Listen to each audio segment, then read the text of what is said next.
The 2 Cent Report! Good hello to the people of the internet. Welcome to the 2 Cent Report interviews, and I am one of your hosts, Justin, aka LC Lupus. And today, my co-host Tristan and I interviewed Tarryn van der Bijl, the former editor at NAG and IGN Africa, and current, her words here, production and UX goblin at 24-bit games. We chatted about cats, dogs, video games, the games media, and game development. It was a fun time, so here it is. Alright, so I think we can just jump straight into it.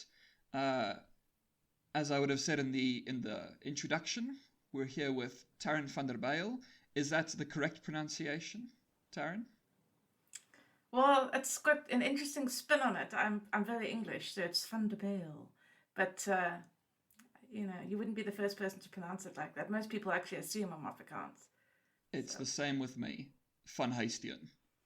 And I'm very English. Oh, yes. Oh, yes. Tristan sounds a lot...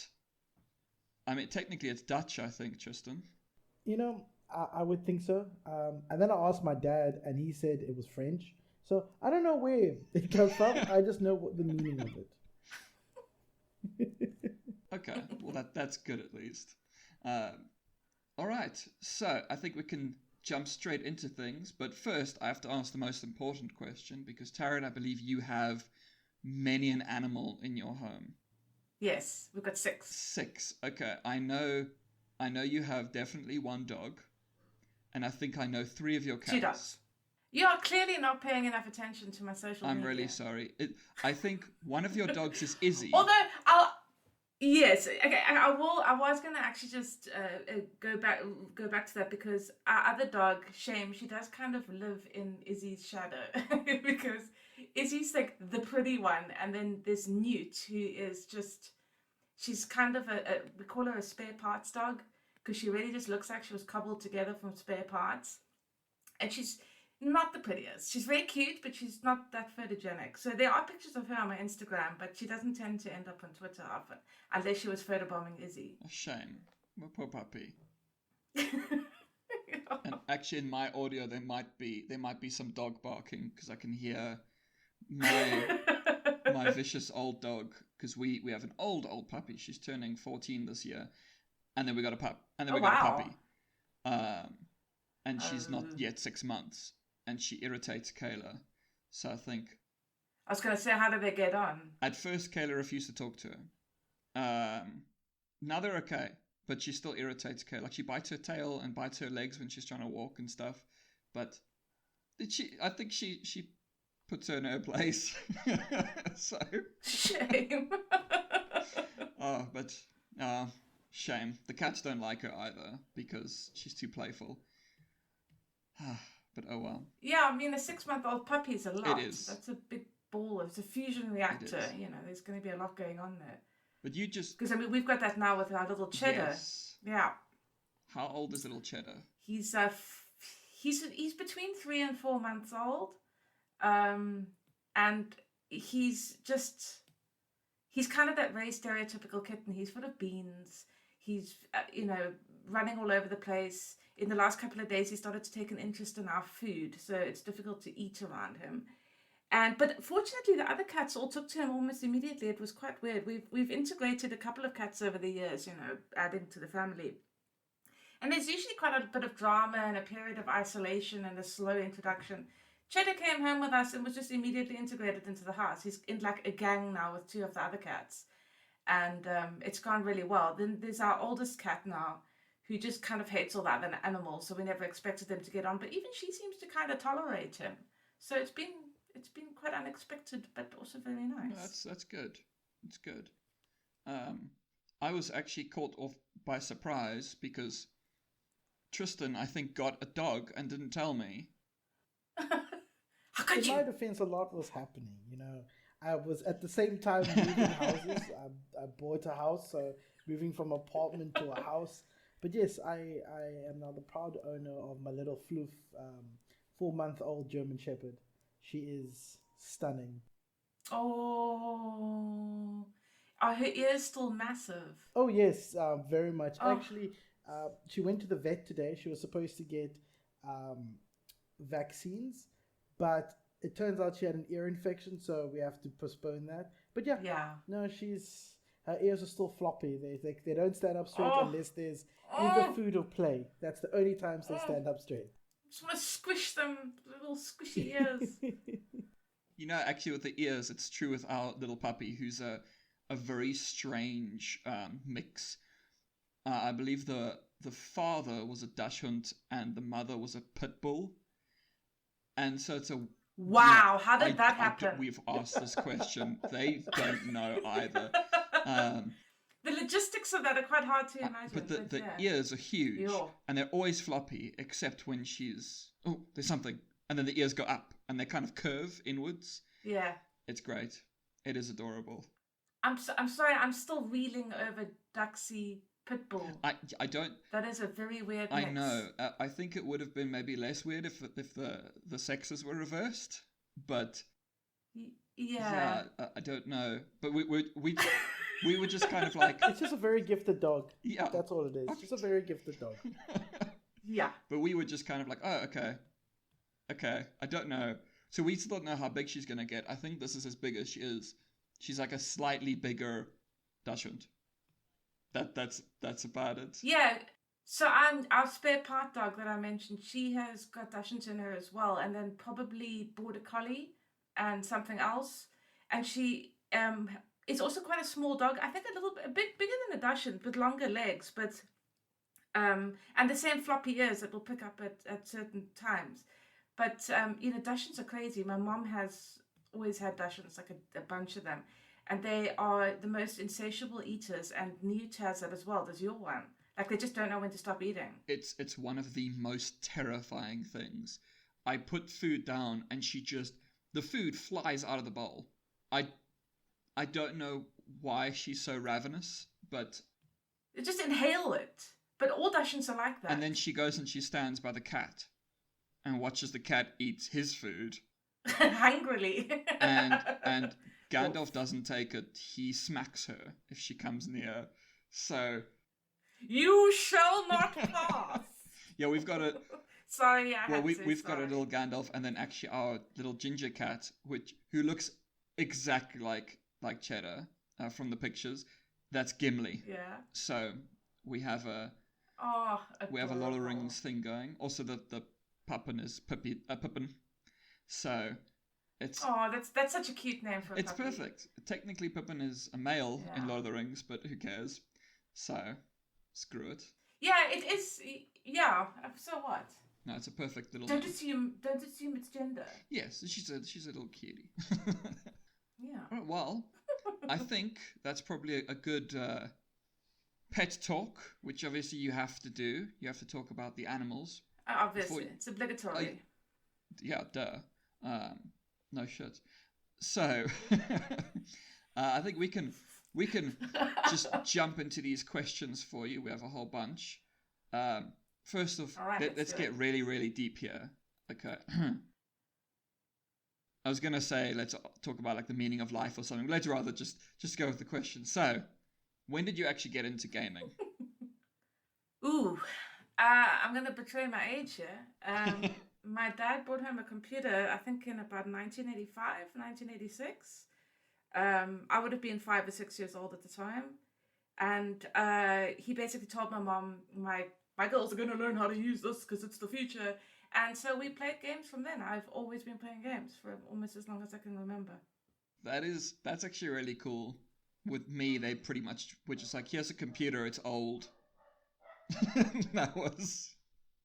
Yeah, no, I was very lucky. We even had a color monitor back in the day, when it was a very newfangled thing, and of course, being the horrible old days of apartheid, it was also very difficult to get software here. Yes. So we just had pirated games, and I grew up playing pirated games probably into my sort of early teens before you started being able to actually buy them here. We obviously have an age difference, but it's pretty much the same with me. Like it was sort of pirating until I had console, so consoles. I mean, I didn't have a cracked machine, but like Steam, But you had the Reggie's gaming system. We had, actually what's sad. I only got a console much later. I was like already an older kid. I had a PS2. That was the first one I owned.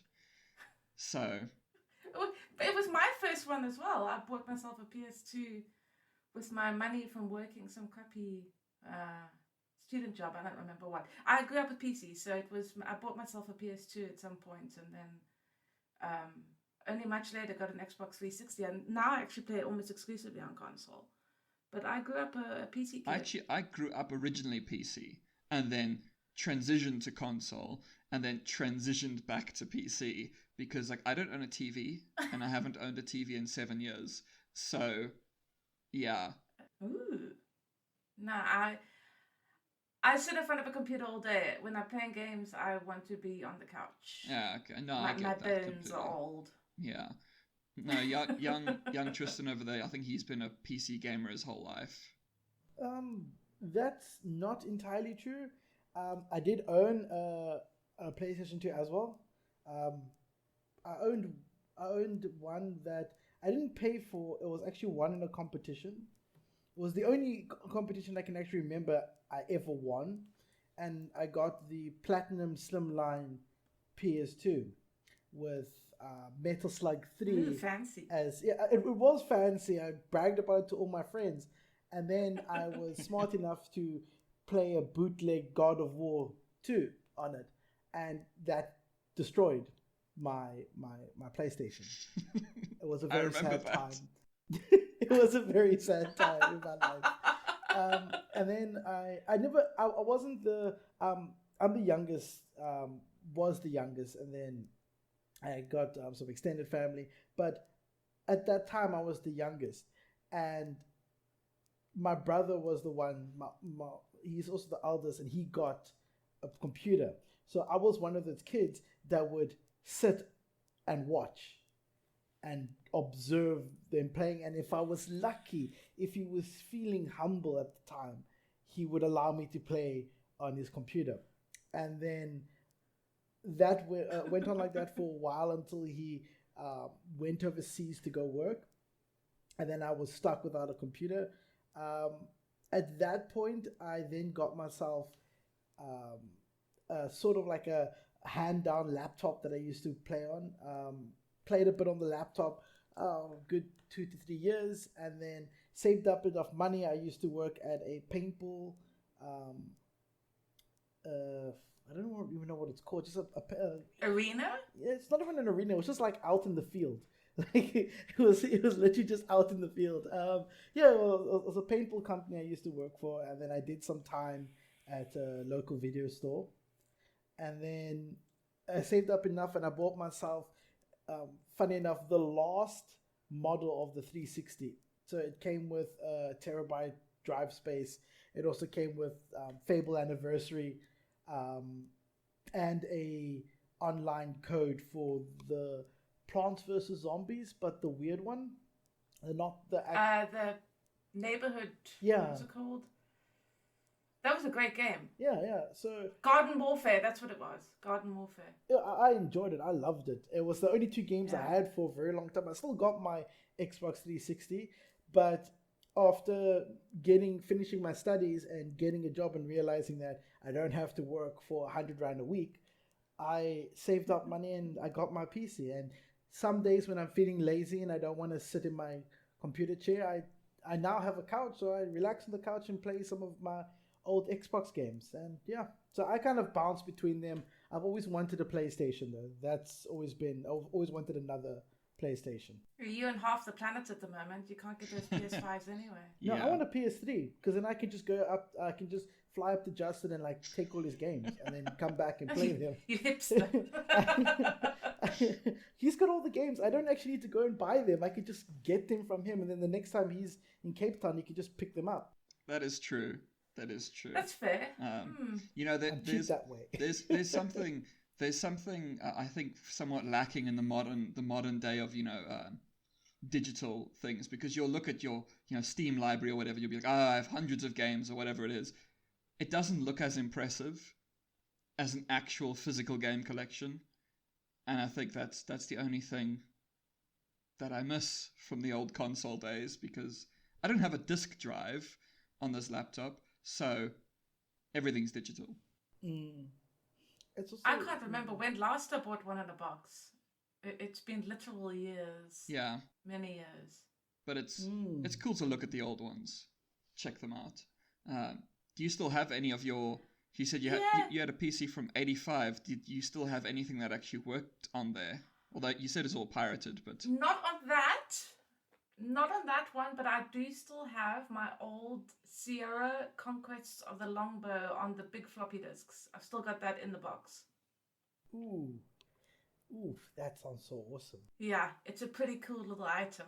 It's pretty dinged up, the box now, but it's like it's massively nostalgic. Every now and then I sort of dig it out and look at it and like, oh, those were the days.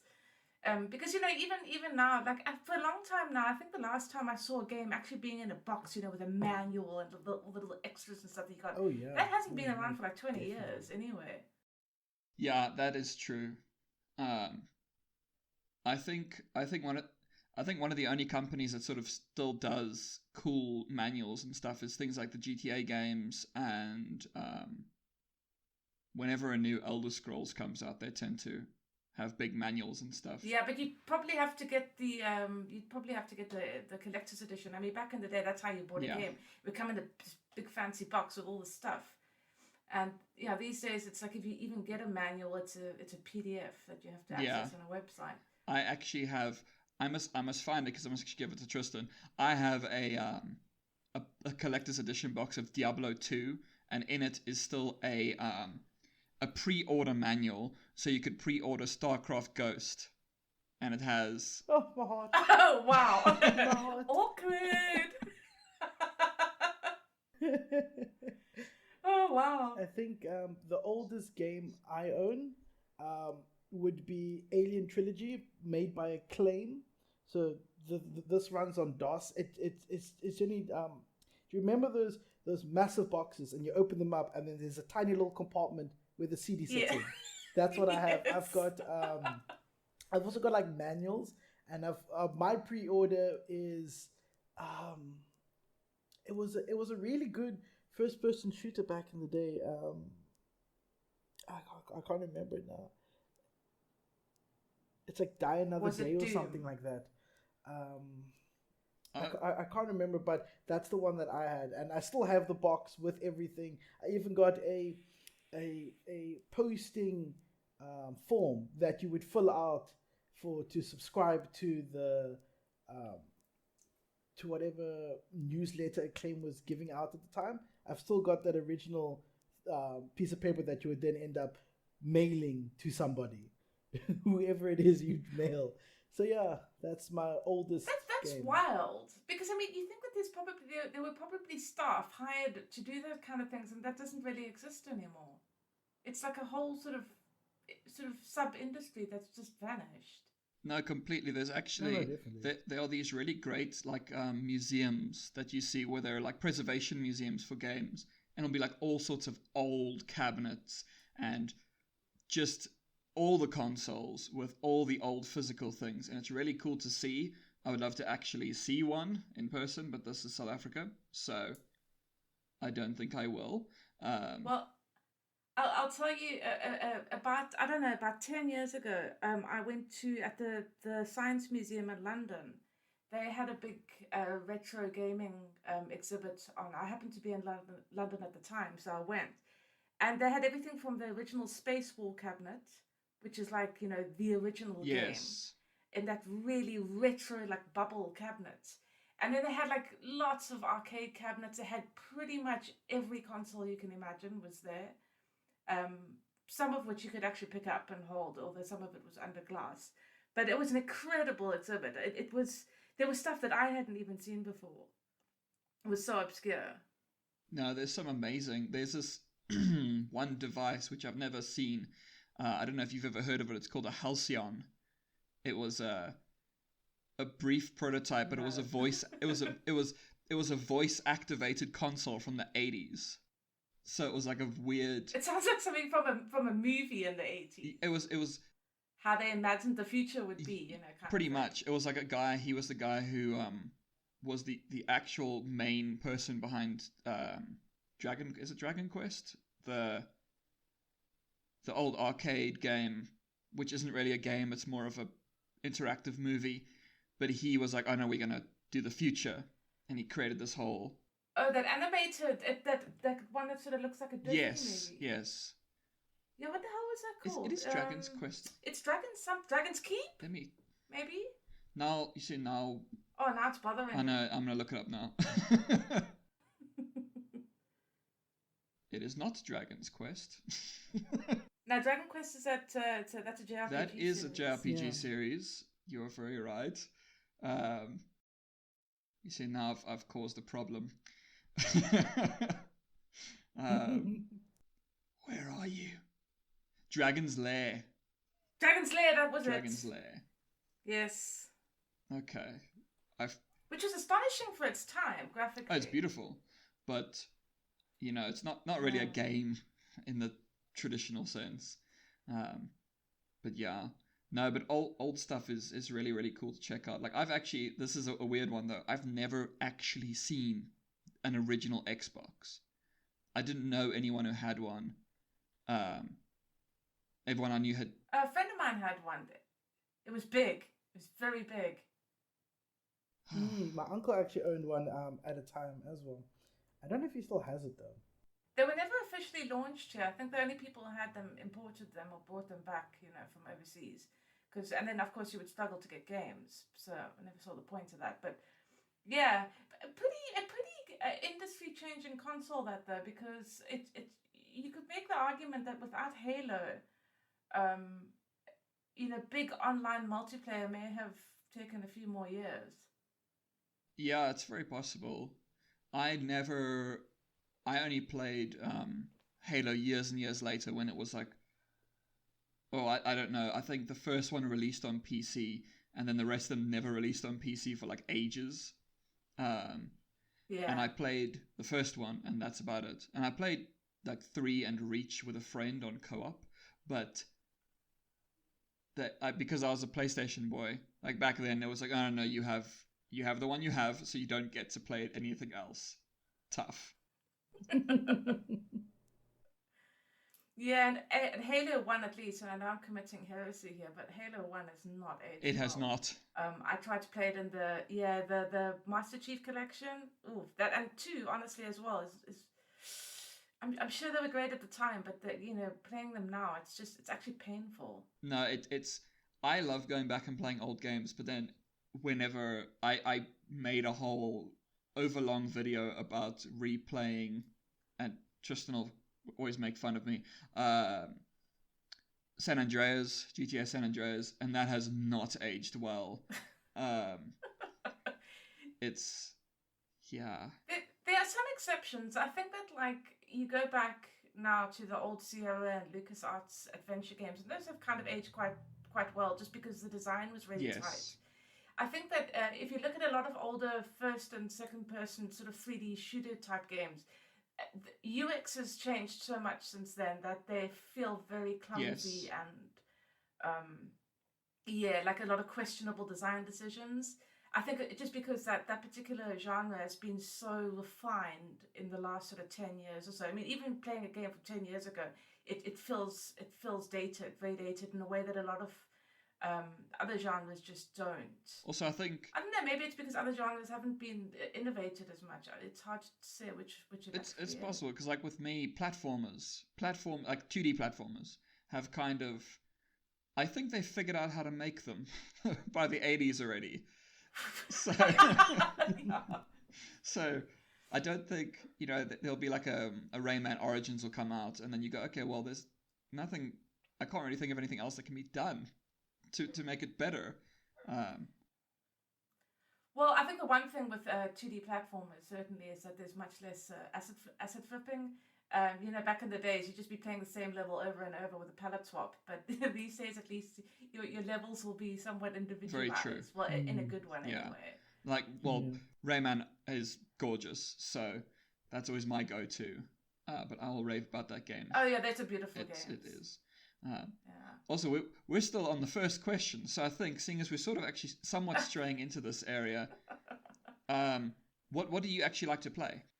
Oh, that's a big question. I'll tell you what I don't like to play. I don't really play sports games except an occasional baseball game or ice hockey. I'm very curious about why baseball and ice hockey, as they're very not South African. I actually quite like baseball as a sport. In fact, like a couple of years ago, I was even playing softball for a league and stuff. It's just a fun game. And then ice hockey, it's because they tend to be quite violent games. If I've had a couple of parties where we all end up playing, and it's one of those old NHL games. Everyone's on a controller, and it's like 4 players, 6 players, whatever. And it's a real laugh. I mean, because you can kind of keep body checking people and stuff, and it just turns into like this absolute free for all where nobody actually knows what they're doing or how to play the game, but you have a lot of fun. So I think it's that. I've never played a hockey game seriously, but I have played them at parties and with friends. That was a lot of fun. So it's like I wouldn't scratch that off the list entirely. Okay. Yeah, and then I'm trying to think of other stuff. Like I think things that I prefer to play, I do enjoy shooters. I know it's really boring, but I do love shooters, especially third-person shooters. And I do enjoy a good management game as well. And I love The Sims. And I'm not ashamed of it. I know that's... And that's like a stereotypical girl game, but... Oh, it's a good game. I know that Tristan's beloved is very much into The Sims. Oh, yeah. You know what my favourite part of The Sims is designing and building houses. It's like the best part of it. And I'll build these beautiful houses with like split level flooring and then like these amazing decor and everything, and I'll move a family in and I'll play them for like an hour, and then I'm like, okay, new house, and then spend 5 hours building a new house. I agree with you, because actually I had The Sims 1 back in the day, and I would just put on the cheat to get infinite money, and then I'd just build an awesome house, and then I'd be like, I'm bored, and then I'd do the next one. Make a new house.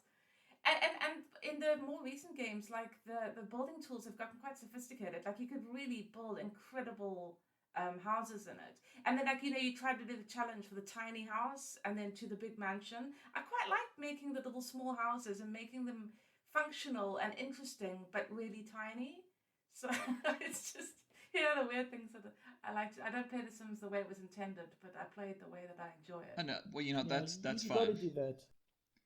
No, play it like you want to.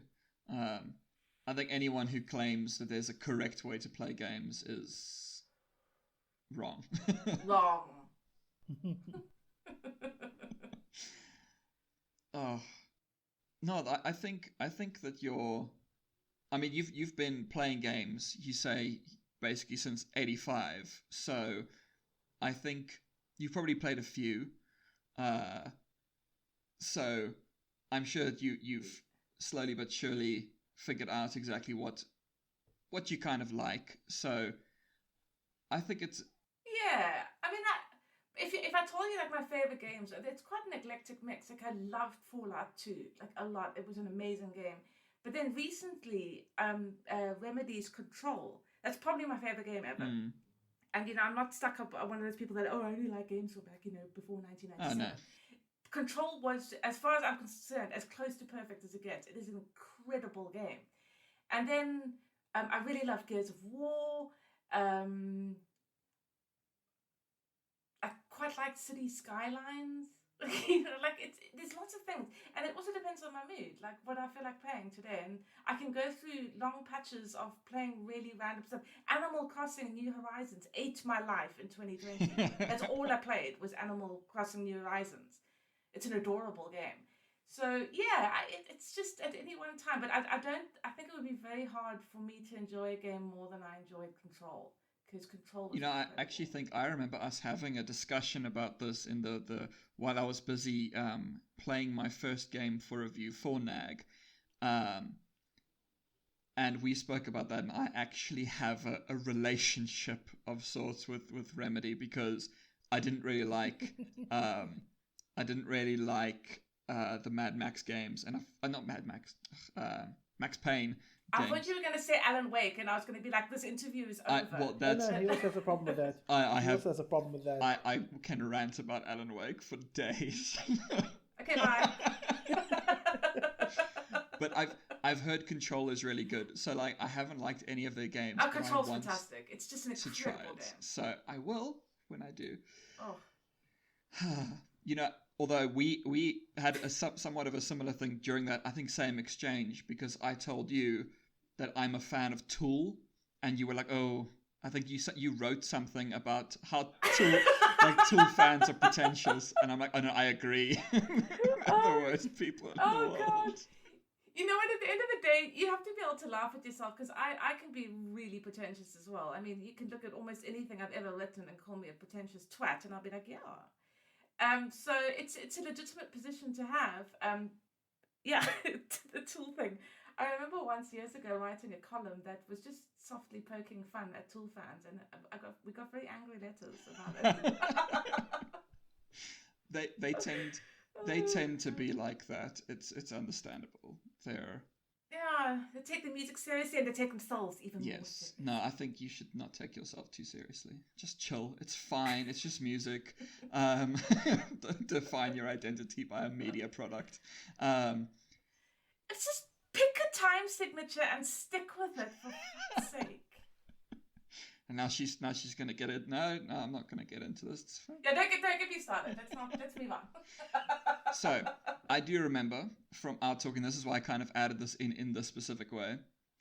When/why did you decide to get into games media rather than teaching? Because I know that you studied to become a teacher. Oh, yeah, I've managed to forget about that.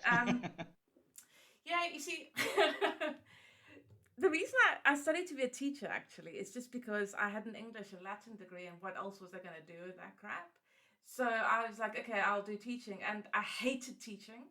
It was not for me. I was like, oh yeah, I hated school. Why did I think this would be any different? And, you know, I'd try to look for work, and then I briefly did some photographic touching up stuff for a studio, like it was random. And then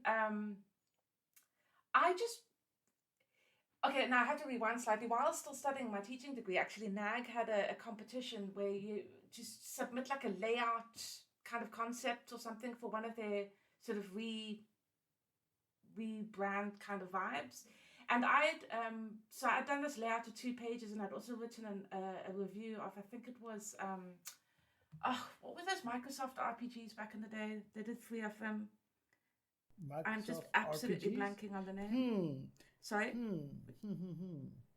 Tristan, Dungeon Siege. The Dungeon Siege.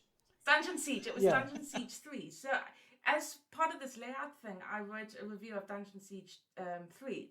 And so one day I'm now sitting feeling desperate and sad and pathetic because I didn't have a job. So I just pulled the text from that article and I emailed it to Michael at NAG, the editor at the time. And I think I had a reply back either that same day or the next day going, oh my God, please write for us. Which sounds very self-congratulating, but it was an incredible thing because I've been unemployed now for a couple of months, blah, blah, blah. And then suddenly I'm like, oh, I could be a writer. I could do this. And yeah, and then I freelanced for NAG for quite a few years and then went in full-time.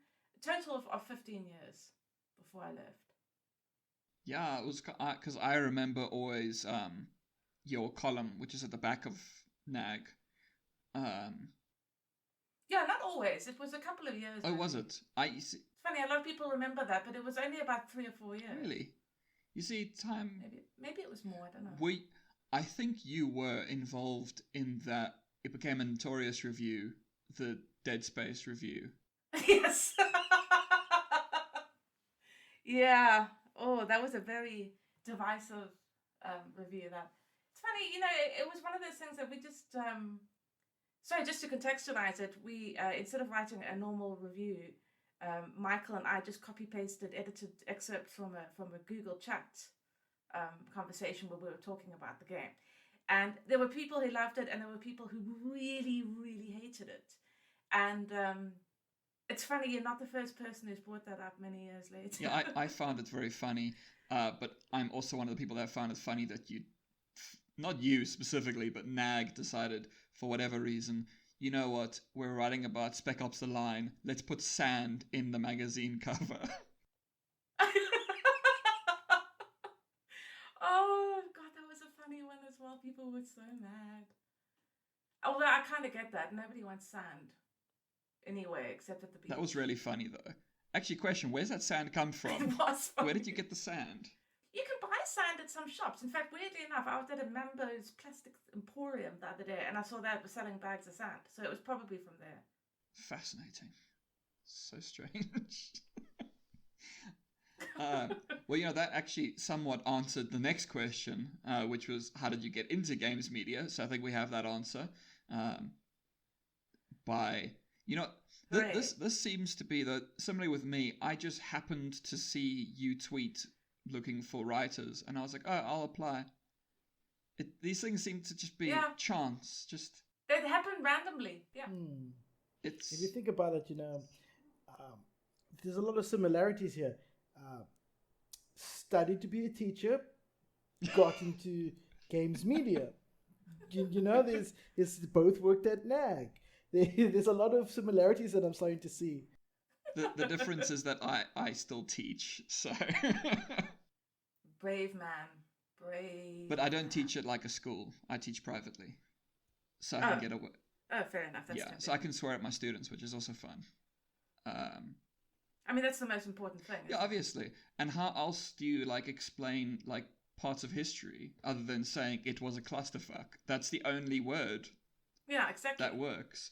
There isn't a polite word for it. It's another reason I could never be a teacher. Yeah, I swear too much, and it just slides out. I can't help it, and I just can imagine myself traumatizing a bunch of high school kids. Although I suppose they wouldn't. They'd be like, "Oh my god, she fucking swore." They've heard it before.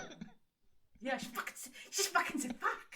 New favorite teacher. That's what I'm saying. The teacher that swears is the favorite teacher. Exactly. When did you actually join NAG? Was it it would have been early 2000s, but when? 2006. It was 2006, yeah. Okay. Because my next question here was, what was the South African games media landscape like in your early days? So 2006, that area. The one really big difference, obviously, and the children won't remember this, is that magazines existed. And so, although I was writing mostly for NAG, I was actually writing for a couple of magazines at different times, including, the VDE Cafe? Yes. Chain of coffee shops. They had a magazine, and I wrote gaming stuff for them even. So it was very different. If it was quite... It was quite easy to shop around and find yourself a freelance gig if you were really determined. Whereas I think now it's probably a little bit more difficult. And of course, everything's online now. And there were obviously, I can't think of anything except maybe PC Format that would have had a website at the time that I started writing for NAG. I know NAG didn't. Yeah, I believe you had a hand in NAG's website. Yeah, from the beginning. Yes, it's... but this, a long time ago, very primitive. But, it's funny thinking back now how there weren't websites. It's not something I think about much, but it was very different. Yeah, I still remember having to type in Google or www.google.com into the search bar to get Google, which... Yeah, my students don't remember. I've actually explained this kind of stuff to my students before in sociology, explaining how media has changed, and to be like, now there was this point in the late 2000s, early 2010s, when all the media sites started having this idea of pivot to video, which is like a big... Yeah, I feel very sad about that. I think video is a fantastic medium. And you could do a lot of stuff with video that obviously you could never do it with text. But, I'm a person that really values good written content. And I don't even like the word content because it's become so loaded. But, I think that we're missing some of the sort of more thoughtful think pieces and stuff. Now everything's just like people shouting on videos. And, it makes me feel a bit old man shouting at cloud kind of vibe. But I think that maybe we overcorrected and we were like, oh, fancy new video, and they just all went all in on that instead of, still maintaining a nice balance with text. Yeah, but then I'm biased because I'm a writer. So no, same. I love text, but I did the same thing because I ran my own blog for 3 years, and then I went, this doesn't really get any attention, so I should probably make YouTube. And yeah, it still not a lot, but more than text. So it's Yeah, I mean, video is great for lots of kinds of oh god, just look at me, the writer, can't find a word. It's great for a lot of things, but it's, I still, if I'm gonna read a game review, I would never watch a video. I would read a review. So whereas, if I enjoy watching really funny gaming videos. There's this guy that just makes these absolutely crazy videos, and he'll do things like Factorio and then build these like ridiculous contraptions, and to the point that the whole game is breaking. Now that is entertaining for me, and that's what I like to watch on video. The kind of, because you can never describe that in text. I mean, which is why I think that they both have their strengths. Like you can show things that you can't necessarily tell, if that makes sense. But yeah, there has been a shift, and I wonder if we'll ever go back to text. A little bit more. Yeah, I don't know, because also actually now I'm a long form video lover. I watch those ridiculously long, 2-3 hour long videos on YouTube. But I know that now it's moving towards the more TikTok style minute long things. So I don't know if it'll go back. Maybe one day. I think there is, although reading has actually increased in the last few years. So you never know. I know that the book sales and stuff like ebook sales have started to surpass physical book sales. So maybe that gives some... That doesn't surprise me though. Yeah. Some hope. But I mean, how much of that crossover happens in sort of gaming? Yeah, I don't know about gaming. The demographic, it's a bit worrying. Yeah, I am... Oh, I sound like an old Mother Grundy. Oh, the children aren't reading anymore. Yeah, well, it's how it is. I mean, I write for 2 magazines or online, sites now, and the one does video reviews as well, and the other one doesn't. They just do written. And I mean, if you're able to survive with just written, that's maybe some positive, hopefully. Yeah. But I think that also you can find a nice medium between the two by, and quite a few websites, IGN does this, is that they have the written review and a video review. Yes, so, people can choose which one they want. At the moment, I'm literally busy doing that. I have the written review and then also the video, so you can look at either, which I also like. It's a nice way of, it's a nice middle ground. I actually also like, I know some sites are doing this as well, where it automatically makes it like a podcast as well, so you could listen to it. Which is also, cool. I now listen to too many podcasts. It's bad. It's not good. So now this is kind of the transitional question, because after this it'll be Tristan asking some questions. When did you decide game development, and did you have any experience in game dev stuff before? Okay, so I think I've wanted to work in game development for probably quite a long time. I would say the last 5 years at least. There was always, a part of me that was like, oh, I'd really like to do game development instead of writing. I was just burning out a bit, honestly, and by the end I was very burnt out of writing.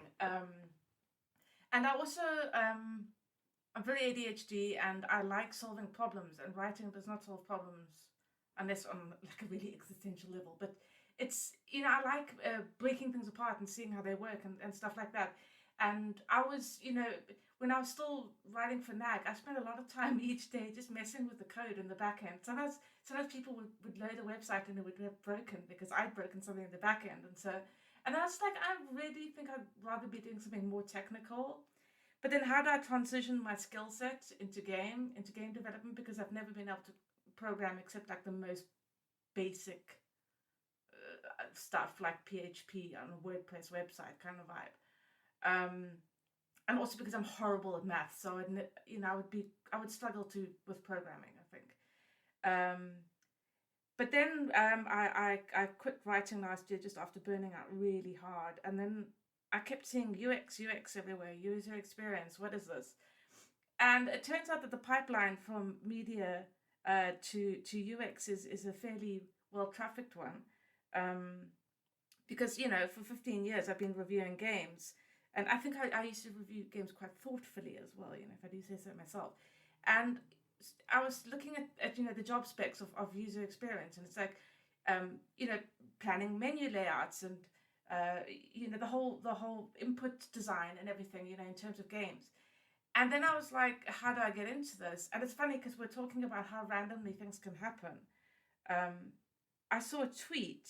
No, I tweeted on the morning that 12 Minutes came out. I tweeted something about it. Yeah, it's 12 Minutes launch day. And I saw a studio called 24-Bit Games had liked my tweet. And I was like, oh, who are these guys? And I clicked on them and they're in Joburg and they're working on this game. I'm like, who the hell are these guys? And so I sent a DM. And then it turns out it's a whole bunch of guys from the NAG forums, like way back in the day. Some of them quite good friends of mine, but we just never really talked about work, so I didn't know they were working there. And then I'm like, well, do you guys need a UX person? Because I could throw myself into this.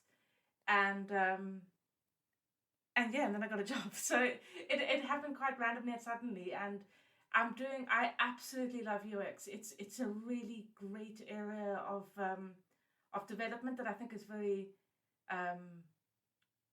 obscure, maybe. I think people, because if a game has good UX, you'd never know about it because you don't have to think about it. And over the years, I played many games with bad UX. I was able to identify those problems and where they were. So I think I was quite aware of what goes into that. But again, UX is invisible if it's done properly. And I just really wanted to give myself a go at that. So I just pitched it like, hey, I can do this. And yeah, and then got a job. And so now I'm working in game development. So yeah, it was a very unexpected sort of twist of fate, really. But I'm doing now what I really wanted to do, I think, for quite a long time. That's really cool. I also get that. I think I also always wanted to make games, and then I downloaded Unity, and then I opened it, and I got scared, and I closed it. Yeah. Oh, no. Yeah. Oh, no. Maths, no, it's scary. It's hard. Many years ago, you remember games like King's Quest and yes. stuff? Those were made as Sierra games. And somebody at some point, and this is in the early 2000s, they put together a little small, I suppose like an engine really, that you could use to create those games. And I tried to make a game in that as well, but I mean, that was using sort of proprietary code, like language and everything. It was very opaque. And I mean, at the time, it was very difficult to even find tutorials for how to use it. So I kind of gave up on that as well. But yeah, I think a part of me always kind of wanted to go into it, but just didn't see an end. Like I said, it happened at the right time, I guess, for me. Yeah. Now, mine was always, maybe one day I can get into the writing of games. Because, yeah, I also write fiction. So that's like my thing. But yeah, it's hard to get into these things. It's just, it's the... very difficult. And it's true. It's just, and it's amazing how this chance happens. Because it is like chance upon chance upon chance. Like, you happen to know some of the people. You happen to see the like. It's a very... Yeah, it's so weird. It was so random. And then people ask, how did you end up in this? And they're like, well, it's... Twitter's good for one thing, at least, I guess. Yeah, it happens. I mean, I remember... my first writing job I got because I happened to see someone post a thing about looking for a game writer, not to make a game, writing about games, on the Make a Game South Africa website, and then their website went down, so then they put me in contact with people at Gearburn, who I think you've actually also written a few things for Gearburn, I think. Yes. Yeah, a long time ago. Yeah. And it's interesting how those kind of bounce off each other. And then you slowly but surely just have all these interconnected things. It's a very... It's great to know that life is chaos. You never know. Yeah. It's very unpredictable. It's great. But now I think, Tristan, seeing as you know more about actual game development, you will handle these questions. Although you already know this, it just sounds like I'm putting it on you now. Tristan, go now. Well, I first want to say that you two have had a very, nice kind of adventure into the gaming industry. Me, not so much. I studied animation. I always knew I wanted to make things move. That was my from from a young age, I was doodling and making comics, and I wanted to make them move, and I got into animation. The only reason why I actually got into game development was I graduated and I sent I applied for many jobs, and the only job that got back to me was a job at a game studio. That was it. It was like the universe was like, no, you don't get options. You go here and That's you wild. stay in that route. So yeah, I only had learned the software for animation, or animation and multimedia.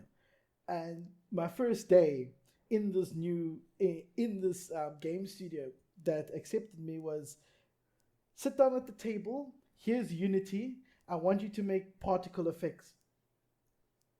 I like that was what I was tasked with. Like I sat down, and the first thing I had to do was make a bubble particle effect. Now, I was using Photoshop at the time, so I knew exactly how to make the textures. I had no idea how to get the texture into the game, into the engine, how to configure it, nothing. I had the person that was above me was a self-taught person, and he really helped me a lot to understand how to use the engine. But my first day was like, here's Unity, make a particle effect, good luck. And they knew full well that I didn't know Unity. They hired me because of my animation skill, not for any other thing. And then like from there I worked 2-3 years or something, but I was just straight into the game development side. Never even got to even try the movie series or any other animation side of things. But yeah, enough about me. Let's get into those juicy questions. Now I'm sure. But I do just want to ask: do you ever do any kind of animation for games? Oh yes. Like wigging and stuff like that. Oh, Oh, okay. yes. I started off 3D rigging, animation, 2D stuff. I handled the whole pipeline, sort of jack of all trades in the industry for that. So I've made models, made characters. I've made stuff for my own games. Last year was a bit of a tough time. So during staying at home, not doing anything, being unemployed, I suppose, I picked up C# coding, and I started coding in Unity. So my relationship with Unity has been, I started not knowing a thing about it, and I had to produce work, and now I'm so comfortable with it, and I know the ins and outs of things. But yeah, That's awesome. yeah, thank you. Wow. Yeah, I made some games, got them on. I don't even know how to pronounce this. I know we've had Itch.io arguments. Or Itch.io? Itch.io. It's Itch.io, yeah. Itch.io. Yeah. I think it's probably Itch.io. But I think most people would say Itch.io. I've heard Itch.io, Itch.io, and Itch.io. I've heard all of them. I don't think anyone agrees. yeah, exactly. And I've got two. I used to be a part of this company. I was a co-founder, and we had two games. We have two games on there, and I basically, they're 2D games. I made all the art for it, UI. I even had to plan the UX experience. UX experience. I have this double. It gets me every time. But yeah, I had to plan out the UX for it. I actually used a system where Unity allowed me to rig the 2D sprites.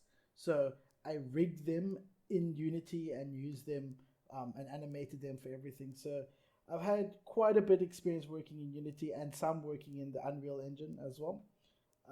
Yeah. But I would say, hopefully, I haven't lost the passion for making something move. Now my goal is not just to make something move, but make something that somebody else somewhere in the world can be like, that is awesome. That's it. I don't even care if that one person buys it. If I put the game on Steam and he buys it and he writes that review, this is awesome. That's it. That's all I need. Yeah. Actually, Tristan, do you want game shit, but the animation is great? No. The whole product needs to be Okay.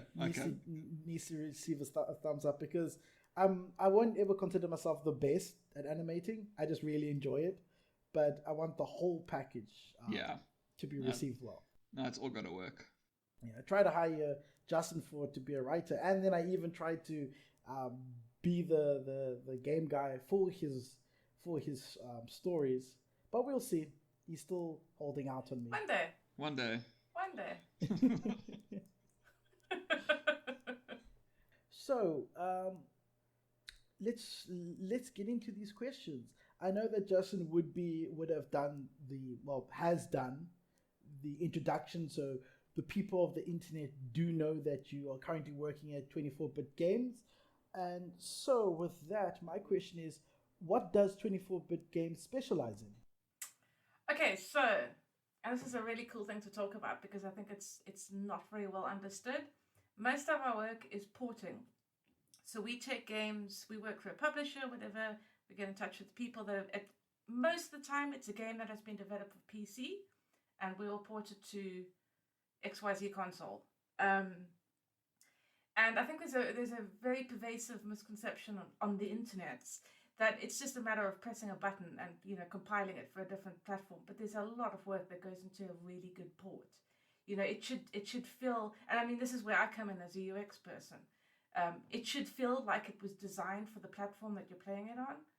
And so, for example, just recently, I can talk about this because it's out. We did the console ports of a game called A Memoir Blue. And it's a kind of a point and click type interface on PC. And I've played many games like that on console over the years that it was just like, oh, this could have been so much better and blah, blah. So I work really closely with one of our programmers to design a fantastic input system for that. And make it feel like it belonged on a controller. And we came up with a really great system where you could hop between hotspots on the screen with the interactive objects and stuff. Might feel like it's dumbing it down a bit, but I think people are underestimating how easy it is to quickly move a mouse over a screen and look for something compared to dragging a cursor using an analog stick. So when I talk about we're doing porting, it's things like that as well. It's also optimizing for different hardware specs, because especially when you have a game that's developed for PC, it can be quite resource hungry, and you need to dial that back, especially for Switch or PS4 or Xbox One still. So yeah, that is our pretty much most of our work is porting, and predominantly Unity. Although I think I can actually say this because it's on our website, we are expanding into Unreal as well. So yeah. That's awesome. I know that a lot of people underestimate porting, and whenever you get say an unsuccessful port, people tend to complain about how easy it is. I mean, like, it looks easy on the surface. I mean, yes, Unity does have a build option. You can download various configurations for builds, and you can build something, but it doesn't mean that it will translate at all, especially when you got a lot of games nowadays tend to take that into consideration. But if the person built the game for PC and never had an intention of porting it, and then all of a sudden one day the people request it on another platform, or they have the option to do that, then it's a whole different ball game. You basically have to get in there and make it work with that platform, and not I'm glad you mentioned hardware specs, because obviously consoles have a specific hardware spec. They also have a specific operating system that delegates the RAM usage for certain things, and things like that. It's not easy. It's definitely not easy. Take Red Dead Redemption 2. That port from console to PC, people would think, oh no, PC's got beefier stuff. It doesn't mean it's going to work. Also rendering and if the game was designed originally more to focus on console, then swapping to PC, they both have their pros and cons. I mean, going either way is going to be difficult for very different reasons. And when you're going from console to PC, you have to keep such a spectrum of hardware specs in mind. That's why it will often fall over. It's just because there's so much random kind of interference that you can get with a PC game. Somebody's got this driver or whatever, and this is going to crash the game, which you never have to worry about in console. So yeah, it's people really don't understand it, and oh, this is such a crappy port or whatever. It's like you have no idea what went into that. Okay. It's an honest nightmare, like you mentioned now. Like there's a random driver or conflict of applications would cause a game to crash. Also, with a console, you're building for a set graphics card. With PC, people chuck their own graphics card, RAM, CPU. It really is. It really is. And the system overhead's so different because you have to account for things like an antivirus running in the background. You never have to think about that on console. There's a static system kind of background that's going on, and you don't have to worry about anything else. With a PC, you can have so much other stuff running in the background that's also hogging up resources and everything. They're both very difficult for different reasons. Yeah, definitely, and so. I'm glad to hear that you guys are moving over to Unreal and experimenting in there. For me, it's always been a sort of almost like a game developer's mecca in the sort, or especially with their new Unreal 5 engine. I've always wanted to get into it, but it's so different from... Their tech demos are insane. Oh, it's beautiful. Absolutely beautiful. Yeah, it's going to be very exciting. I think that's also just given the quite open nature now of Unreal Engine. If somebody wants to pick it up and mess with it, they can. It's, they're going to quickly realize that they're not very technically minded, that it's a lot more difficult than they might have thought. But I think that there's a huge amount of innovation going on now currently, which can only be good for Unity as well, because, you start having this good competitive interplay between different engines and everything, and trying to keep up with each other. And they're going to find different solutions to different problems. One might be better. One, might just open up some kind of new innovation. So, but yeah, I have to say, like, I played that Matrix Unreal Engine tech demo, and it was extraordinary. I cannot believe that was running on an Xbox. It was phenomenal. They've got some really good optimization techniques, I would say. Like, Sony's really also cornered the market on the way they optimize their environments, the way they separate the assets and cut up the terrain so that what you're looking at, you only ever render what you're looking at. Like everything else is shut off, packed away. And Unreal has stepped up and started doing similar things to optimize their games, especially now that they've got... Yeah, it's all that level of detail stuff and everything. Yeah, especially with the photogrammetry work they're bringing into the... photogrammetry is so exciting. Oh, it's such an exciting innovation that I've always really liked it. I mean, you've seen photogrammetry in a couple of games over the years. In fact, there's that other local studio, the Brotherhood. They've used photogrammetry in their games, and it's such cool tech. Like, I'm surprised that it has a retro kind of feel to it, because it does seem like an old school solution to a problem. But I guess that until now we couldn't deal with the kind of size of the files required to really manage that properly. But it's very exciting. Oh yes, definitely. Especially in the simulator world. I used to work for a company that did do simulators in between their game development. And we used, wherever we could use photogrammetry, we would. It was just a matter of having a strong enough rig to actually render everything that you captured. Yeah. I mean, I used to struggle with, I don't know if you're familiar, but with Rivet, which was our main go-to when it came to rendering photogrammetry data. And it was a nightmare to say the least. But it's really interesting. It's a huge amount of information to be working with, visual information. I'm really excited to see how Unreal is sort of moving forward, and how to work with that in a really optimal kind of way. Because I think the last Forza game used a lot of photogrammetry in the textures. Oh yes. And it's such an exciting time in the industry. I think that the latest Forza was praised because of how optimized the photogrammetry was in it, and especially they did the photogrammetry, and they overhauled their lighting system to work with the photogrammetry better. So also with ray tracing now a thing, and everybody slowly moving into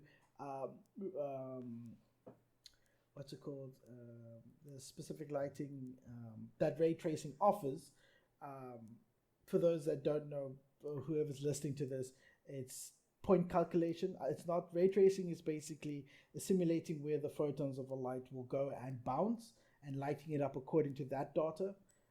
Back in the day, it was only used in rendered animation, so your movies, some series used it, but it wasn't a game thing. Games used static lighting and most of the time light maps, which are pre-rendered It was just baked lighting. into it.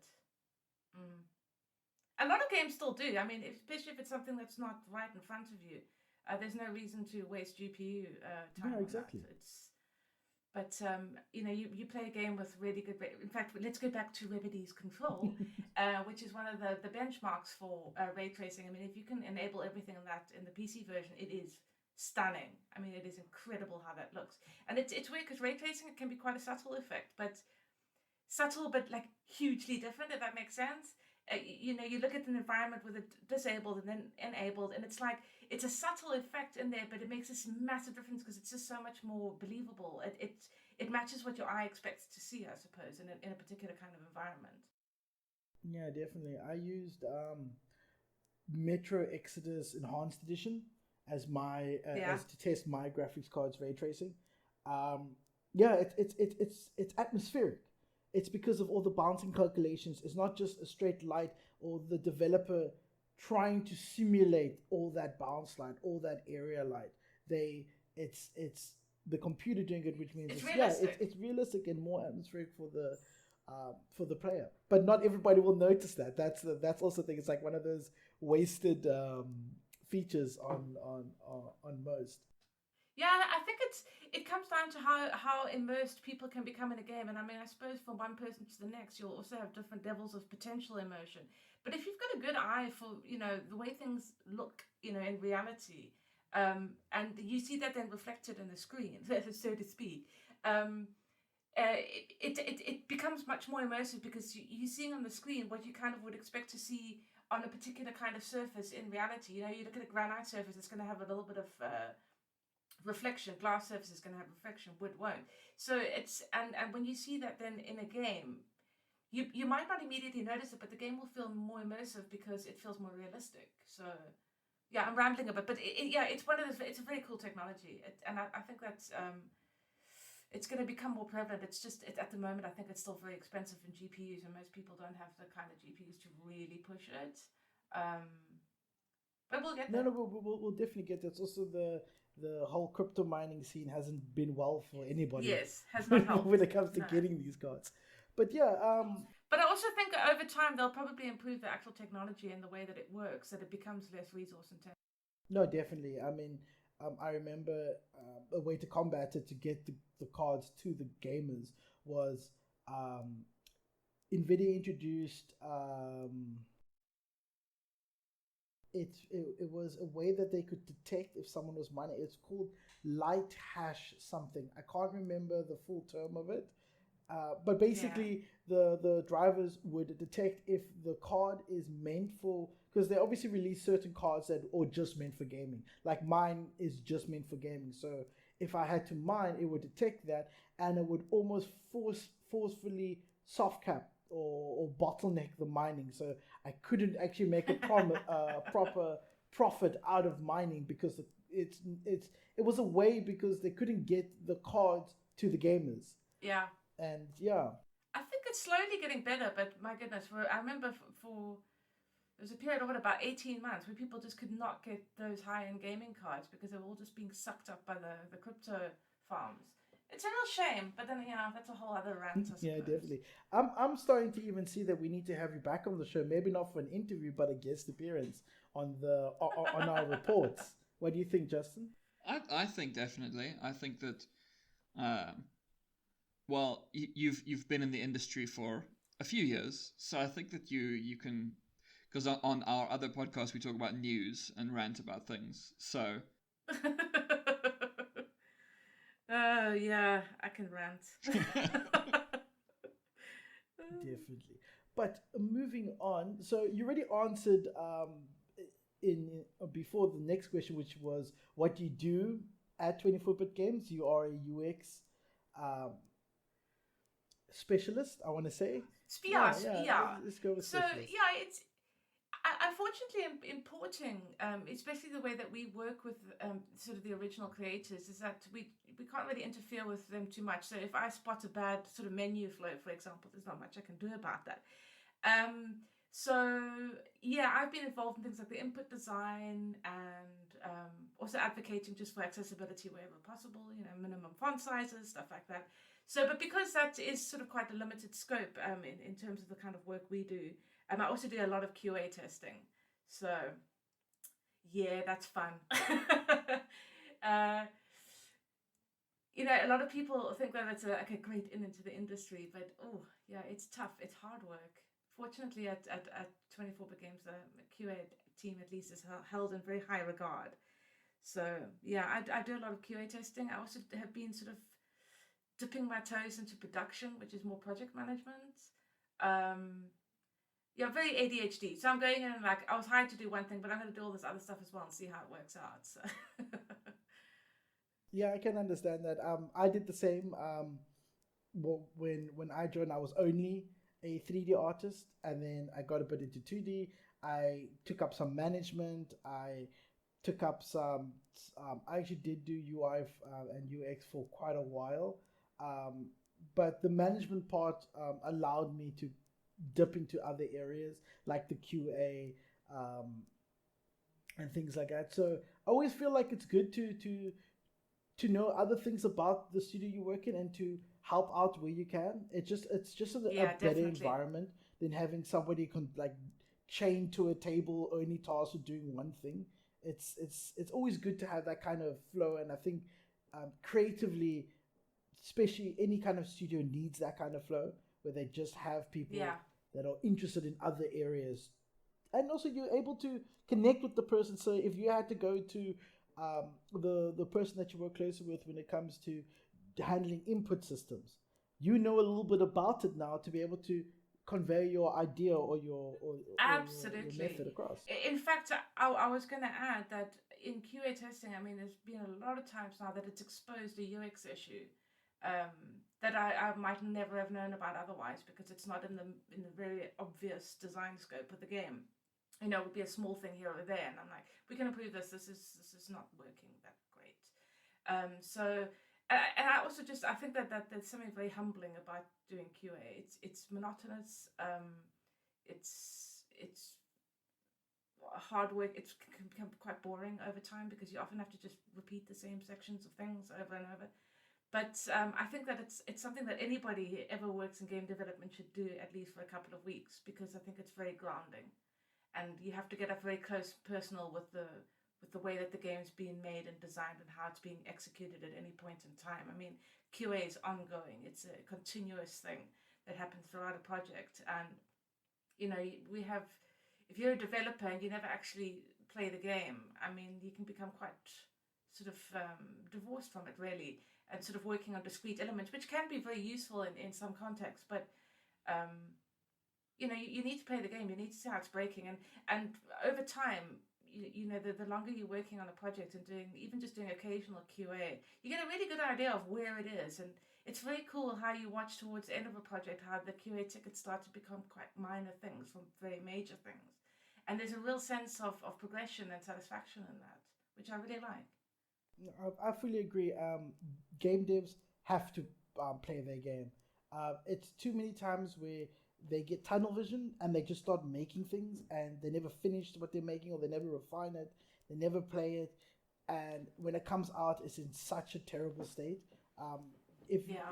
You almost throw away your passion for making games if you don't play or QA your game. It's just a need, because like I said, it also aligns your vision, and it's very, very therapeutic to start off with all these tickets or all these entries of bugs and areas, and then to go about it and work them out and reduce them. It's very close them out. To me it's the most obvious way of looking at the progression of a project from a development perspective is what kind of tickets are being logged. Are there crashes and freezes, or are they small things like registering a double button push or something, just as a random example. and then start saying, oh, to the end of the project where like, oh, this text should move up on the screen a bit more. You get that sense of like, wow, we actually made this now. We got there. So yeah, it's great. So I mean, there's days when it does become quite dull, and then I'll just do documentation instead. But yeah, no, it's keeps me busy. Oh, it's always good, and I think it goes without saying that you do enjoy game dev at this point. Oh yes, I love it. And I fortunately, I work with, the studio is quite small, so 40 something people, which is quite big actually, I suppose, by our standards in South Africa. But I work with really great people who will often take time. If I find like a really spectacular bug, and then I'll submit a ticket, and then I've worked with people who then afterwards explain exactly what was happening, and I love that. I've learned so much since I started working there. And I really am going to take a good crash course just in basic programming, because I'd really like to know a little bit more about the technical side of that. And I think which I can only help, in terms of design and QA going forward. But yeah, it's just learning from other people and getting to really understand how games are actually made. It's fascinating. It's so not what most people would expect, how it actually all comes together. It's herding cats, really, and lots of glue in little places. But yeah, it's just, I think in the last, I've been working there for about 8 months now. I have learned more in that time than I think I have in the last 10 years. That is fantastic to hear. I'm really glad. Yeah. It just actually crossed my mind. I think someone that I know actually works for 24-bit as well. Obviously, I won't say the name on this, but she was actually one of the co-founders of the company I had. So that's actually very interesting. Oh, really? Yes. Okay. I can say that what it is stating is, let me just see here. I'm trying to look for a position. Oh, it's apparently a producer, full-time producer for 24-bit. I don't know. Like, obviously, I'm not expecting you to know. Working there now. Let me see. Actually, it looks like the latest experience from them was that they currently. We do have a full-time female producer, so it might be the person you're talking about. That's what it says. But yes, we go back. We used to work at the first company I joined. We used to work together. We weren't in the same department, but it was one office, so we frequent, and then we actually left with some other people to form our own company. And funny enough, she's the same person that got me my current job that I work today, so we're also very close, which is actually quite nice to know how connected. If it's the same person, I think. Yeah, no, exactly. So it's really nice to know that the local industry is small but large at the same time. But growing. And is a very interesting segue for me, because my next question is, what do you think of the current local game industry? Very young, but I think also we have a problem with just exposure. Like, I think a lot of people that are studying game design in university, for example, because those are available now in this country, are expecting to have to go look for jobs overseas when they graduate. But I think that in the next couple of years, that might not be the case. I think that this industry is growing at a pretty good pace.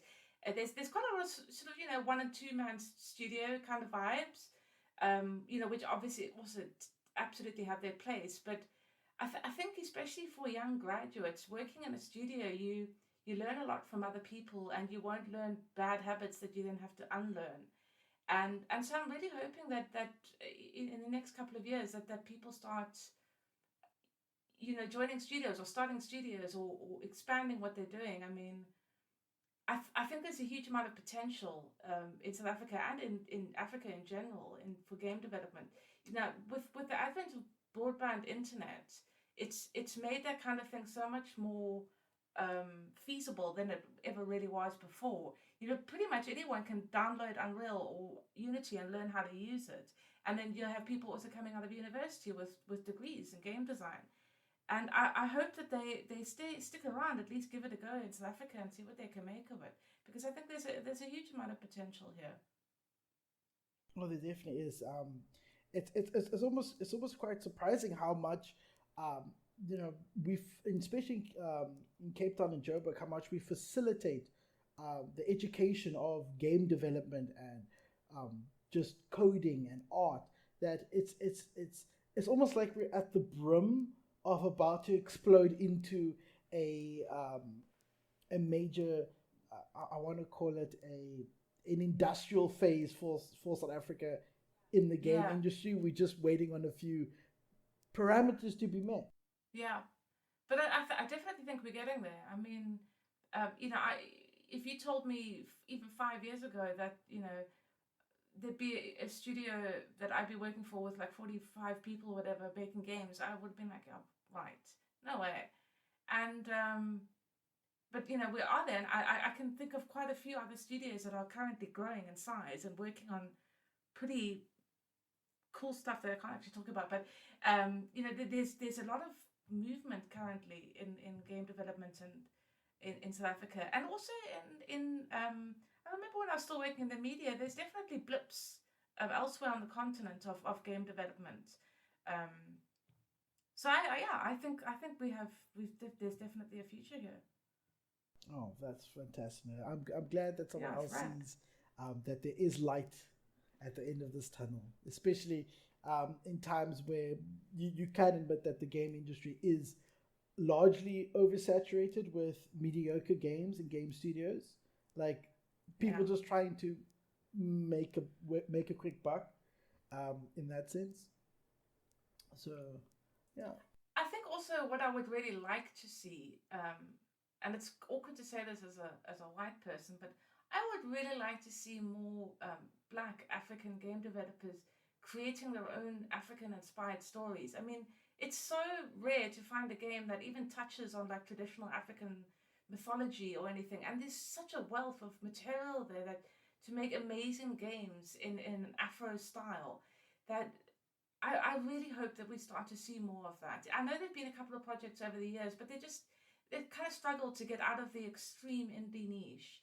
And now, I want to see like a great big AAA game, or even just a high-profile indie game that features Black protagonists in a nice, like an Afrofuturistic setting or something cool like that. We don't have enough of it, and I really hope to see that. I'm glad you mentioned that, because that was actually my next question, is what would you like to see? Oh. But yes, no, I also agree. I was recently at Africa Games Week when it happened, and they had one of the scheduled events was Nordic Games, not THQ Nordic Games. They had a competition to basically they were searching Africa for the best for game ideas and the best examples, and people put forward. The whole competition basically allows them to get exposure, and at the end they may even get some funding for their game to progress. So it's if somebody wants to. That's like an annual thing. I think it's been going for a few years now. Yes, and the game potentials that they had because I also know that they don't just host the one set. There's like many competitions that eventually at the end of it, once they've sorted out the top people, they go into one big final competition. Showdown. Yeah, exactly. And they had some games there, and I've been at in these conventions and workshops and such, and I've seen a lot of African developers, right? But a lot of the time, what upsets me is that they take a generic standard of game and they try to apply African history and lore onto it, which I think is very it's very sad, and it doesn't do the content justice. Like you said, you would love to see a game that's based on that lore, based on that. There's so many local stories. Just in South Africa alone, there's so much diversity that there's potential for so many games to come out, but they keep on going with a Western or Eastern style and then putting the theme over it. Like, I've seen platformers with like Zulu platformers, where it's like any other roguelike platformer, but with the protagonist being a Zulu warrior. I've seen and I mean, that has its place, that has, let people make games like that. It's that's great, but I really like to see something unique, like uniquely African. And I think that we have the talent here to do it, and the creativity and the minds that are there. They just need opportunity. Yes, definitely. I mean, also then I know it wasn't something that you were familiar with, but Africa is trying to step up. But I think the main studios leading, like you've got Sea Monster here in Cape Town, that they are leading, but the games that they're producing isn't good. I'm going to be admitted on the internet to everybody. Ouch! It's because they came up and they wanted to brag about the games during Africa Games Week, but all I saw was imitation mobile games. Imitation Subway Surfer, imitation soccer game with kicking the ball. Like, I just saw a whole lot of taking a concept that has made money and slapping that on elsewhere. So I also hope one day that we get proper African content out of this continent. Because I'm not just saying South Africa, but just everywhere. I want to see more African games. Yeah, I think that there's still the hurdle to get over there of just budget and financing. I mean, there's lots of countries, especially in Europe, for example, where game development studios actually get a certain amount of funding from the government. They have the kind of budgets for that kind of stuff. Africa, no way. So if somebody's going to make a mobile soccer game, with a slightly African aesthetic, maybe that's a stepping stone to something bigger and more interesting. So it's why I would never quite discount those sort of small, small projects that they kind of look derivative, because everybody has to start somewhere, and maybe they get lucky and get a big hit with it, and then they're able to make the passion project. So yeah, it's a tricky one, and I think that Africa fundamentally just has problems that the rest of the world doesn't have. Especially in terms of funding and stuff. And in South Africa, dealing with rolling blackouts. How anything actually even gets made here is astonishing. So we've got a lot of hurdles to jump and obstacles that the first world doesn't have, and maybe we need to go through that sort of teething phase of crappy knockoffs of Double Dragon or whatever to get to something really, really special. And I mean, I know I've seen some quite interesting stuff, so I can't talk about it. Like, I have seen that there is stuff in the works. No, definitely. We will get there. There are, like you said, there are some struggles. There are some hurdles to overcome, but we'll definitely get there. Speaking about, because I've now mentioned Africa Games Week, are you big on attending game or business related conventions? I was there, man. Really? I spilled cream soda all over my white t-shirt. Oh no. Classic me. So but yeah, I tend to I was there with a couple of colleagues and other people that I know from the industry, so I confess I didn't pay terribly much attention to the talks that were going on. I was just kind of hanging out, and I got to play Tarryn as well, which was rad. I've been looking forward to that. So yeah, the more kind of businessy events, I'll go, but I'm probably going to go there more to socialize than anything else. 1 year I got to go to Gamescom, which was amazing. Like, I don't know if I'll ever have an opportunity to do that again, but it was incredible. And then obviously I've been to Rage a bunch of times. No, I'm jealous. I could not go to Rage, and then the one time I could, they kind of cancelled it in Cape Town, and then that was it. No more Rage for me to be able to go to, and I wasn't prepared to travel up to Joburg every time. I did go to some events like Playtopia. There was the Edge. Yes, I remember Edge. So I've been to those. There was a Rage in Cape Town though, but 5 years ago. I don't know. There was one. It was at Grand West. Oh. Oh no, then I definitely must have missed it. It must have been something that I was doing at the time. I don't know if you like. I did pick up some pretty interesting.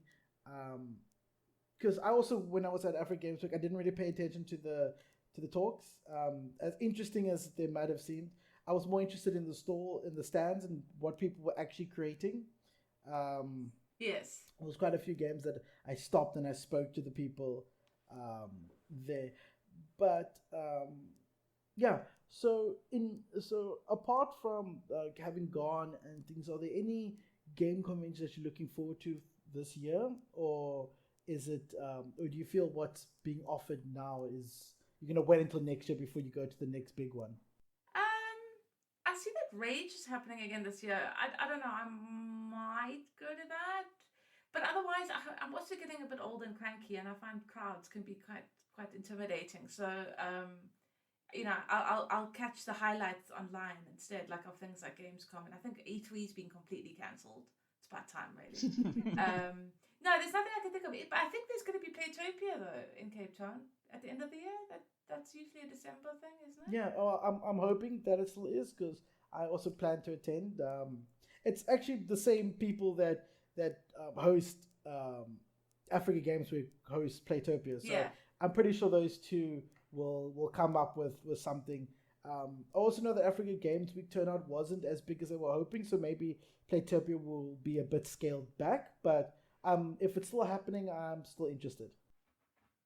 I think that Africa Games Week was quite expensive if you weren't an industry person. I saw that the visitor price was like quite a lot for quite a small expo, I thought. And I understand they need to recoup costs and whatever, but I just thought, yeah, maybe they need to rethink how they're doing. The venue was also in a bit of an odd place. Yeah. Like, it was cool, but I think if they want to reach more people, they need a more central venue, and then they need to make the ticket price a bit cheaper.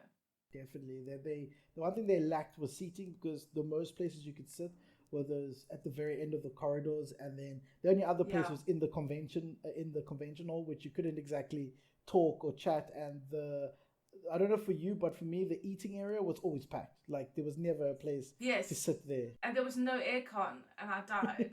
So, yeah. I know, it was terrible. But you know what I did like about attending that, though, was there were a lot of women there, and that was quite cool to see. Yes, there was quite a lot of people interested. Like, I was actually surprised by the turnout of young people, not just a particular gender, because most of the time it's all online with them, but to see them out asking questions, seeing things, was also quite interesting. Yeah. But then I believe that is the end of my set of questions for you. Oh no! It has been fun, and good God, we've been talking for ages. How did that even happen? Well, there are still some more. They're just some of my questions. Okay. I thought this would be like a 40-minute thing max, and now we've been talking for ages. No, it's actually great when you just sort of kick back and do just chat about these things, and you can talk about them for ages, which is always awesome. It's the reason why we have it's the reason why Justin and I made the 2 Cent Report, is because we tend to chat too much about games and too long about them, that we find that maybe we should just record ourselves talking about it. Yeah, why not? Yeah, actually, with that one Rage, I think there was just one Rage that was in Cape Town, and I did actually go there. Yeah. And that was really cool because I went there as a media person, and it was sort of the first time ever that I'd been sent to a place as a media person. So that was pretty cool. And it was a cool event. I thought that they did a pretty good job given the fairly small venue. Also, I think that people have very unrealistic expectations in general in South Africa about what a game convention is like. I mean, we're never going to be able to have a Gamescom here. It's just we don't have I've been to Gamescom. Their venue is so immense. We literally do not have a place like that in South Africa. And then also just, the proximity to so many studios that they can easily send representatives and stuff. It's never going to happen here. And people need to temper the I like going to Rage for the social aspect of it and the merch. So. Oh yes, that's actually with this upcoming Rage, which I will be going to. A friend of mine is someone who does the Artist Alley stuff, and that's always it's great. Cool. It's amazing. I've gotten some amazing stuff, and she's also just like an amazing artist, and she'll probably listen to this. So you should know that you're a really, really cool artist and start believing it, young lady. But yeah, so if you do go to Rage this year, I will probably also be there if you were to go. But by the way, it isn't just an old thing being like, oh, crowds. I hate crowds, but I've always been like this, so that's how it goes. Yeah, no, it's Also, like certainly at the old venue with the Northgate, the Coca-Cola Dome. Yeah, that's what it was called. At least they had that beer garden outside where you could go out because oh my god, it would get so hot in there on the Saturday that you feel like you can crash and you can't breathe, but then you could go outside. So yeah, no, I mean I'm being old and cranky, but I've always enjoyed Rage actually. You have to step out. I have to step out from time to time for a breather, but it's good fun. Yeah, as a young person reading NAG, I was always like, oh, I wish I could go to this Rage thing, but yeah, Cape Town boy. I went to Joburg for like the first time a few years ago, so no, I didn't get to go there.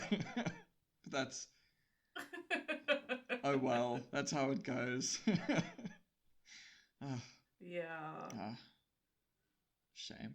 Anyway, yeah, I only have like a couple questions left as sort of the ending off questions. Do you at all miss the media side? No. I apart from I did mention it earlier that I burnt out really hard. I've always found writing quite difficult, even though God, it sounds so smug to say this. I'm good at writing, but I find it very difficult. I'm not one of those people that can just stand and write. It's not easy for me, and I was so over that, just creatively burnt out and everything. And then on top of that, and I mean, I suppose this is a combination of factors, but as a woman writing in the games media, it's quite brutal. Over the years, I learned to just kind of ignore a lot of stuff, but there's, you deal with abuse on like a daily basis for people being awful to you. And it's just, on top of feeling creatively burnt out, having to deal with that and people just being so rude, for no reason except that they didn't like your review of a game. It's just, no, I don't miss it. But yes, no, I completely agree with all of that. The amount of abuse that gets sort of thrown at especially women for voicing an opinion about video games, it's ridiculous. It's just about the most petty things. I remember once mentioning a game that I really enjoyed called Arcanum of Steamworks, of Magic and Steamworks, something like old, classic Fallout-y type game.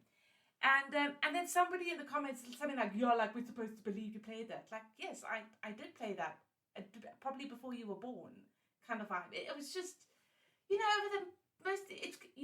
It's not even about having an opinion. It's about having any kind of credentials to have that opinion in the first place. That's just constantly doubted. It's so exhausting. No, I can imagine it's nonsense. I remember actually reading something that you wrote, but I can't remember where it was, about like, it was something about games being political, but it was sort of an opinion piece that you wrote that I found really funny because I think it came from sort of a rage-filled place, which I have always had an appreciation for anger. I think it's a good thing to have. I can't remember what exactly it was, but it was great. But I read it like years after you had written it, so I was like, okay, I can't say anything about this because it's old. But it's always funny. I can imagine how it will become burnout very, very quickly. Completely understand that. Also, you're expected to turn over games really, really quickly with regards to reviews, which now I can imagine you actually get to play a game and enjoy it. Yeah, and play them on my own time. It's so great. I can take 3 weeks, 4 weeks to finish a game. As before, it was sometimes like 4 days. It was ridiculous, and it's difficult to. Often my opinion about something will change a bit over time, and you don't have time to do that with reviews. You don't have time to sort of soak it up and really sort of think about it. You just have to push out the review on time. And I also got really tired of just this same cycle of petty drama in the news. And like, I can appreciate drama, I can enjoy a bit of drama from time to time, but it's just the same thing: sexual harassment scandals and microtransactions. It just got so boring. It just felt like I was recycling the same shit over and over. and then trying to be entertaining and funny at the same time. It's like, I can't do this anymore. Yeah, no, with our little podcast that we do, we pretty much know every single time there are going to be acquisitions, and Activision Blizzard is going to be in the news, because of course it is. And we'll be like, okay, so that company you love, yeah, so the owner, he did this, or someone did this, and it's great. I love the industry. Yeah, it can get overwhelming. And I've seen this happen before with some people. There's a podcast I love where one of the members left because he was like, you know what, I'm getting old. I don't want to see this constant misery all the time. And it's true, because it starts to kind of color the way that you see the games and that you interact with them, because especially when you it's so hard to explain, but it's just like, since leaving the media, I enjoy playing games in a way that I have not in quite some time. So it's just, I think that it becomes very negative. You have this kind of constant cloud over your head of this happened and this person did this and that, and it's just, it starts to kind of creep into every facet of your life. And when it's creeping into your hobbies, because unfortunately, when you're working in the games media, most people working in the games media are gamers. So their work and their hobbies are crossing over there, which is a really quite dangerous territory, because as anyone could, as I'm sure you'll know as well, it starts to become less fun when it's for work. And then when you start constantly covering these news stories about terrible things that are happening and everything, it's very dispiriting. It is. I suppose is the right word. It definitely is. Yeah. Also, something that I find, it's horrible, because this happened to me with, I think it might have been the second game that I reviewed for NAG, where it was an indie game, but it had great style. It was trying something. It did not succeed. And then I wrote quite a negative review, because you have to. And the whole time as well, because there were times where I got stuck in things in the game because it wasn't done well, that I went into the Steam discussion pages to see if anyone had, figured out how to fix this, whatever. And the devs are so sweet and nice, and it's a small indie, few people, and you just kind of go, it's shit. To sit there and have to be like, are we the bad guys? It's horrible to sit there and go, okay, so they're sweet, but your game doesn't work. I'm so sorry. And now I have to criticize it because it's my job. It's so much worse when it's an indie developer, because you know how much love and passion went into it. And it's just like you know that you're gonna break somebody's heart, and it's who cares if you say something mean about a Blizzard game? They can handle it. They're Blizzard. Yeah, they can deal. But some. Yeah. That's also why now I'm pretty much just reviewing indie games, and every time I'm like, oh, please be good. And so far they've all been good, and I'm like, oh, thank God, because this will be one person made this. I can't destroy somebody's life like this, because and I think that especially when you're looking at the sort of indie studios of one or two people, particularly, it's going to be a very personal project. And any criticism is going to be felt deeply in their soul. Exactly. And they can, even if they say it doesn't, it's going to, because art is very personal. And when you are solely responsible for the terrible menu flow, that's going to cut deep when somebody slags it off in a review. And even if you know in your heart of hearts that it could have probably been better. it's also terrible, because that game still haunts me to this day. Because I know I could see how much love they put into it, and it's a game where you could. It's about Lovecraft. It's a Lovecraft inspired, and you can see they really do the small, tiny references that you wouldn't notice otherwise. And what also makes it worse is when you type in the game into Google, my review is one of the first ones, and I'm like, oh, that's not nice. That's not nice. Yeah, no, that's brutal. I feel just like a terrible person. I remember years ago, I won't say what the game was. This was a very long time ago, so I don't even know if the review's still online. But I reviewed an indie game that was just it was so bad. it was just badly made. It was badly conceived. It was just badly written. It was really bad. And I wrote a review of it, which I will concede in retrospect was maybe a bit gleeful about how bad it was. But I got into a huge email war with the developer who was fighting with me and saying, you need to take into account that it's a small team of people, and then I was having to placate this guy, like, but your game's bad. Like, I'm sorry, I was just being honest. I'm not going to write a dishonest review. And the fact that I still remember it after all these years, it's like, yeah, I was probably a bit jolly in my language of tearing it apart, and I could have been better at that maybe. But then afterwards, the huge war that I had with him, I was like, no, fuck you. Actually, like, you do get these hacks though who make terrible things. Like if somebody tells me that something I've made is absolutely awful, yeah, that's gonna sting, and I might cry in the shower about it. But I'm not gonna argue with somebody because it's, I'm self-aware enough to know if I'm really did do something terrible, and you can only learn from that. Criticism makes you work better next time. Yeah, I agree. But I've seen a lot of, I think kind of the internet has poisoned a lot of people's brains into thinking that criticism is somehow an attack on freedom of speech. Where they'll be like, like, oh, you're stifling my speech. I'm, no, I'm criticizing your speech, which is also free speech. Yeah. And also, you're free to ignore it. If somebody criticizes you and you think that they're completely wrong, you can just ignore it. I know that's easier said than done, but like, you can move on, or you can learn from it, or anywhere in between those two things. But also, I don't know.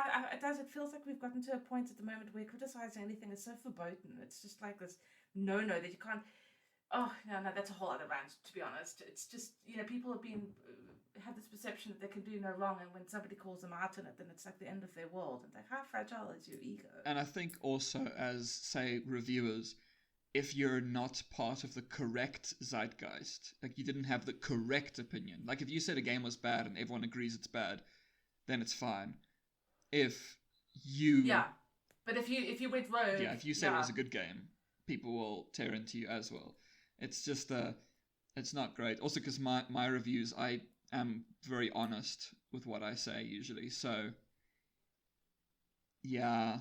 But a review should be honest. I mean, that's the thing. It's a whole ridiculous Gamergate thing that happened that was all about integrity and everything. But then you write an honest review and you get like cut down for that as well. It's like, you can't win. What do you want? Do you want platitudes or do you want honesty? Also, that wasn't even about integrity in games journalism. That was all nonsense. But yeah. No, it wasn't. Of course it wasn't. We all know it wasn't. But some people will claim it was. Wrong people, but... And quite fervently, yeah. It's very strange. It's a very strange hill to die on. But, oh well, that's the way it is. Okay, so I'm glad to know you don't miss it. I'm much happier now. Kind of my I think we've in a sense answered this because it's kind of the last question that I've got for you. As a writer who's now moved into game development, have you ever wanted to try your hand at game writing? I have, actually. In fact, the Brotherhood, they had Stasis and they had Kane, which was like the spin-off. I did a lot of writing. Oh, really? I'm one of the first credits in the intro. Yes. And I really enjoyed it. But again, like I was saying earlier, writing is very difficult for me. And that wiped me out creatively. Like I did a lot of the descriptions of objects in the environment, and then quite a few of the diaries that you pick up in the game. And it was a lot of fun to work on, but it was exhausting as well. And then just recently, I'm going to speak vaguely here, I was approached to do writing for another project, and I was like, cool, yeah, let's do it. And this was after I'd quit the media. And I tried here for about 2 weeks. I just stared at blank pages, and I was like, I'm too burnt out, I can't do this. So there's a part of me that thinks maybe one day I'd like to do it again, because I know that when I'm not burnt out, I do enjoy writing, even if it's hard. But I think I probably a couple of years before I actually think I'm ready to do that. No, I get that completely. as I write for a lot of things, and I basically spent the last 2 days being entirely burnt out. I was supposed to do work, and I just it's exhausting. I just sat there and I was like, no, I'm gonna rewatch a series instead. Yeah, I'm so jealous of people that can just churn out like really good quality writing, because those people exist. I know people like that, and I don't know. I'm so envious of it. That must be so cool. Just to not have this existential anxiety every time you open a blank document. People that can just write. So yeah, but I'm not one of those people. I will never be one of those people. So yeah, I would love to write for a game one day again, but not anytime soon. I actually only recently, and it's by complete chance this happens to be a thing, I played Stasis for the first time not that long ago, and then wrote like a review on my blog, and then that review got me a writing job. Cool. So I have been meaning to play Kane, because I was like, oh yes, this is like an extra one that they made, but it's free for some reason. And so I've been meaning to check it out. I did not know that you wrote on it, so I'll have to check it out. Yeah. It was a really cool project to work for. And in fact, there was something that I added into a diary. I won't be too specific because I don't want to spoil something. There was something that I added into one of the diaries, or just on a whim, and Chris liked it so much he actually added a section into the game for it. That is really cool. One thing I must say though, just about Stasis, this is not related to you or anything, this is about South Africans. The main villain has a South African accent. And and it's hilarious. He's supposed to sound menacing. He does not. He sounds like the mercenary from District 9. It is... Yeah, the fucking prawns. Okay, it's so... I think though that as South Africans we have a very different perception of that accent to an international audience, because for example, District 9 was a smash hit overseas and everyone loved it. I think that in South Africa we associate an Afrikaans accent when somebody speaks English, maybe not so favorably. Yes. I'm trying to be careful with my wording here, but there's a perception of the kind of person that speaks like that it's difficult to take it seriously. And I'm so prejudiced. I feel terrible for having that opinion, because I know lovely, intelligent people with an accent like that. But for a villain, it can be jarring. I think for South Africans. Yeah, I think it's also the same as with South Africans, especially among a lot of white people. There's a perception about a black accent, which Americans don't know that accent. But here, a lot of racist South Africans will have certain thoughts about that accent. Yeah, I would love to know what their accent sounds like if they're speaking. I have tried to point this out to people before. I'm like, it's their fourth language. Can you speak too? But give them a fucking break, for God's sake. It's so rude when you hear that. Speaking with an accent, especially a heavy accent like that, it's so privileged to be able to turn around and make fun of somebody's accent, because and you're right, it's white English speaking people, first language English, that we have a lot of prejudice about certain kinds of accents, and it's absolute garbage. I mean, I know that if I speak Afrikaans, I have an English accent when I speak it. I sound ridiculous. Yeah. So yeah, it doesn't sound good. It doesn't sound good. No.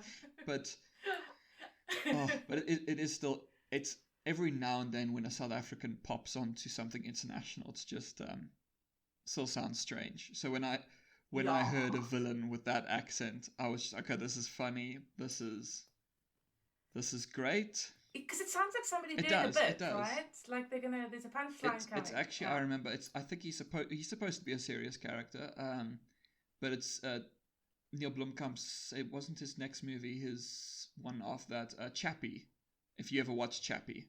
Chappie, yes. And there's a white character, but he speaks with a black South African accent, and... It's the guy from The Untitled, isn't it? Yeah, but it's not his character, it's a different character who speaks like that, but it's the most. I'm assuming to an international audience, they're like, oh, it's just an accent. To us, I was sitting there being like, I have never actually heard that accent come out of a white person in a film. It's the most jarring thing.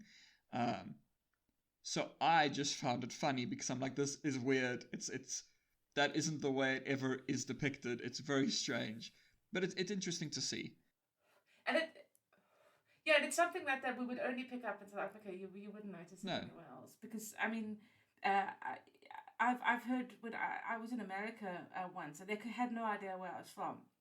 They think like Australia or England, because our accent's quite unique. If also and I suppose very difficult. Yes, to no, definitely. But I would also say you haven't lived until you've met a specific type of person, which I've only encountered once. It's my fiance's dad's friend. They moved to America, and the kids moved with them when they were like 16, and they came back for a visit. They can speak fluent Afrikaans, but they have an American accent with Afrikaans. Accent. Oh, that must sound so weird. It's the weirdest thing you've ever heard in your life. It's great. Oh, goodness. But I think those are all my questions. So I think that's pretty much it. Cool. And actually, we've been speaking for quite a while. So. Yeah, just over 2 hours. Although I don't know how much gets cut. So we'll. Yeah, that is around 2 hours. Still. Look at us. It's the most I've spoken in Yes, it's great. It's great. Hey. Awesome. So, unless you have anything else to add? No, I think I've spoken enough. I've rambled all evening. No, rambling is good. I better stop now before I say something dumb. Well, dumber. No, it's fine. Yeah. I mean, I was going to make a joke at the expense of Alan Wake, but let's rather not. Let's end it on a nice note. Yes, Control is a great game. I haven't played it, but it looks pretty. Trust me, bro. I'll check it out. I will. I think we'll pretty much put whatever sort of links and stuff you have, your Twitter and everything, we can put it all in the description so you don't have to remember things off the bat. Also, I think your Twitter handle might be a bit difficult to explain out loud, so it's probably best to just have it written. It's a Latin phrase. Well, in yes, but not many people speak Latin anymore. So. Well, well, not native the speakers. decline of civilization. I majored in Latin, although actually, to be honest, I couldn't say a sentence in Latin. I mean, that was years ago, and yeah. I can occasionally translate a school motto now. Well, I mean, I have had to learn a few Latin phrases for literature, for literary theory, because they come up. But it's only a few, and it'll be, a handful here and there. Ex nihilo. But it's so posh, isn't it? It makes you feel really It does. Like, it's very pretentious. It's very pretentious. Yes, yeah, exactly. It's so wonderfully pretentious. Yes, I know a Latin phrase. I do. I know a couple of Latin phrases. Quid pro quo. I could just say it in English, but I shan't. I shan't. No, you have to dial up the pretentiousness when you're talking about these things. Yeah, it all shalls and shants. Sipping a cup of tea. Yes, of course. All right, awesome. Oh, well, God. I think Cool. that that's everything. Yeah. So then we could say bye to all the people. Okay, bye. Bye. Cheerio. All right, so I will just Google Drive this file for you then. Okay. I could probably stop recording.